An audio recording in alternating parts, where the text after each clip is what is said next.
স্বজনদের সঙ্গে ঈদ উদযাপন শেষে রাজধানীতে ফিরতে শুরু করেছেন নগরবাসী। Kamalapur railway station, Sadarghat launch terminal দিয়ে নগরে ফিরছেন হাজারো মানুষ। ভোর থেকেই সদরঘাটে একে একে ভিড়ছে বিভিন্ন প্রান্ত থেকে আসা লঞ্চগুলো।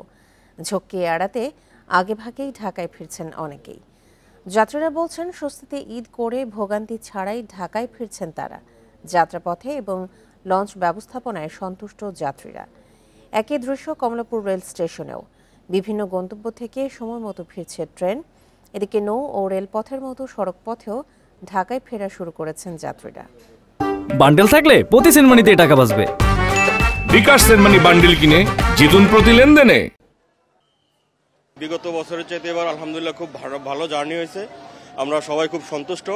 আর ইভেন মানুষের মুখ থেকেও যা শুনেছি আর কি গ্রামে, যে আলহামদুলিল্লাহ সবাই খুব স্বতঃস্ফূর্তভাবে ঈদ করেছে। এবার ভালোই কেটেছে ঈদ সবার সাথে, আর জার্নিটাও খুব ভালো ছিল। আগের থেকে লঞ্চ যাত্রায় অনেক স্বস্তি ফিরে আসছে, যাত্রীরা কোনো ভোগান্তি হয় নাই। বিভিন্ন অঞ্চল থেকে সুষ্ঠু শান্তিপূর্ণভাবে নির্বিঘ্নে অত্যন্ত স্বাচ্ছন্দ্যভাবে বাংলাদেশের বিভিন্ন অঞ্চল থেকে ঢাকায় এসে পৌঁছেছে। কোনো রকম অপ্রীতিকর ঘটনা দুর্ঘটনার খবর আমরা এ পর্যন্ত পাইনি। বাড়তি ভাড়া সংক্রান্ত বিষয়ে কোনো অভিযোগ এই পর্যন্ত আমরা পাইনি। ঢাকায় ফেরা নিয়ে আরও জানাতে সদরঘাট থেকে যোগ দিচ্ছেন আমাদের সহকর্মী রেজওয়ানুল হক। রেজওয়ান, সদরঘাটে আজ কয়টি লঞ্চ ভিড়েছে, কি পরিমাণের যাত্রী ফিরেছেন?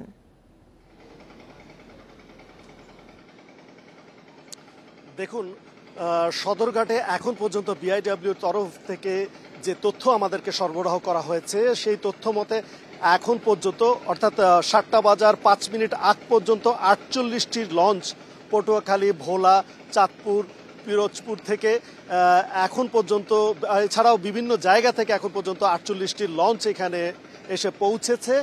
আর 5টি লঞ্চ এখান থেকে ছেড়ে গেছে এই পর্যন্ত। আপনি দেখতেই পাবেন যে টার্মিনালটি কিন্তু মোটামুটি খালি হয়ে গেছে, মানুষজন যা আসার তা কিন্তু চলে এসেছে। এর আগে আমরা দেখেছি যে ভোর 4টা থেকে এখানে মূলত লঞ্চ আসা শুরু হয় এবং সেই সময় কিন্তু প্রচুর মানুষজন ছিল, একে একে লঞ্চ আসতে শুরু করে। এর আগেও কিন্তু লঞ্চ এসেছে, অর্থাৎ 3:30টার দিকেও 2-1টি লঞ্চ এসেছে। তবে মূল লঞ্চ আসার যে চাপটি সেটি কিন্তু 4টার পর থেকে ছিল এবং 6টা 6:30 নাগাদ এখানে 45টি লঞ্চ এসে ভিড়ে। এরপরে 2-1টি লঞ্চ এসেছে, তবে সেইগুলোর বিপক্ষে কিন্তু বিলম্বের অভিযোগ রয়েছে। সেই সাথে আমি বলবো যে এখানে যারা মানুষজন এসেছেন প্রিয়জনদের সাথে ঈদ কাটিয়ে, তাদের সাথে আমি কথা বলেছি। তারা বলেছেন যে বেশ স্বাচ্ছন্দ্যে এবার লঞ্চ যাত্রা তাদের হয়েছে, কোনো ধরনের বিড়ম্বনায় তাদের পড়তে হয়নি। ভাড়া নিয়েও কোনো বাড়তি ভাড়ার কোনো অভিযোগ তাদের কাছে নেই।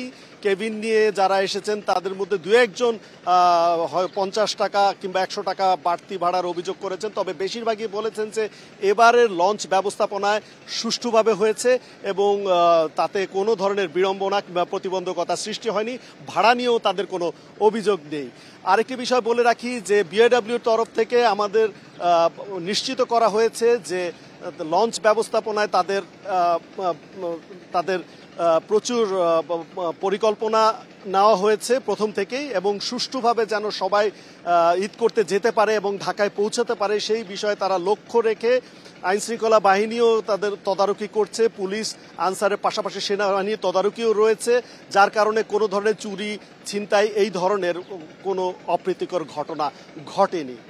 এই ছিল আমার কাছে সর্বশেষ তথ্য সদরঘাট লঞ্চ ঘাট থেকে। সদরঘাট লঞ্চ টার্মিনাল থেকে সবশেষ তথ্য জানাচ্ছিলেন আমাদের সহকর্মী রেজওয়ানুল হক।